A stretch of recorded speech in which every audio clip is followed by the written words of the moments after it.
Trump was completely committed to the release of the hostages. We spoke on Wednesday. He congratulated me on the agreement, and he emphasized, and rightly so, that the first stage is a temporary ceasefire. This is what he said, a temporary ceasefire. Towards the next stages of the agreement, we are holding on to some significant assets so that we can bring back all of the hostages, and in order to accomplish all the goals of the war. Both President Trump and President Biden have provided full backing to Israel's right to resume fighting, to resume combat, if Israel reaches the conclusion that the negotiations over the second stage are pointless. I truly appreciate that. I also appreciate the decision of President Trump to lift all the remaining restrictions on the providing of essential munitions and weapons to the State of Israel. If we need to resume combat, we will do so in new ways, and we will do so with tremendous force.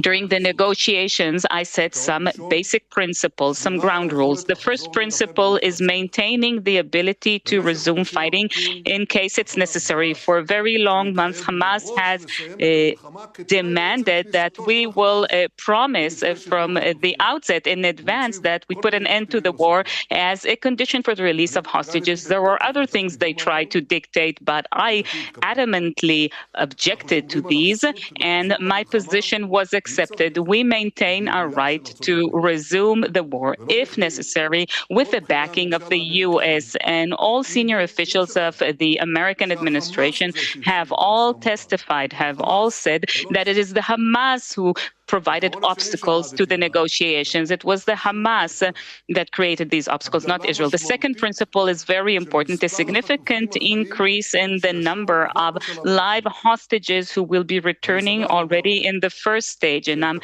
very happy to tell you that this insistence bore some fruit. In contrast to the position of Hamas in May, we almost doubled the number of live hostages who are supposed to be released in the first stage. And the third principle, maintaining the Philadelphia corridor and the security buffer zone. And I'm talking, when I talk about the Philadelphia corridor, not only we will not diminish our forces, we'll even increase them. And that's in contrast to everything I hear outside. We promised in the agreement that Israel will maintain full control over the Philadelphia corridor and the security buffer zone, which surround the entire Gaza Strip. Our forces will be deployed inside the Gaza Strip and will close in from every direction. We will not allow them to smuggle in means of warfare or smuggle out our hostages. We also determined that terrorists who had murdered will not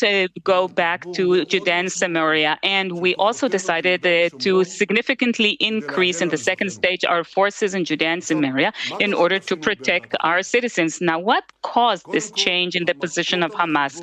First of all, the fierce blows dealt by our brave soldiers on Hamas and our other enemies in the battlefield. And number two, that is our policy to strike our enemies in 7 fronts with such might and force that they never saw before. We managed to kill Sinwar and Hania, and we also killed the entire top echelon of Hezbollah, and we also provided an airstrike against the Houthis in Yemen, and we also significantly harmed the entire Iranian axis, and we are still have a lot of plans up our sleeves. I'm telling you, we have changed the face of the Middle East. And as a result of all that, Hamas is now beaten, isolated. They're isolated in the battlefield. And this is what led to the conditions that led to the change in their positions and the release of our hostages. Today,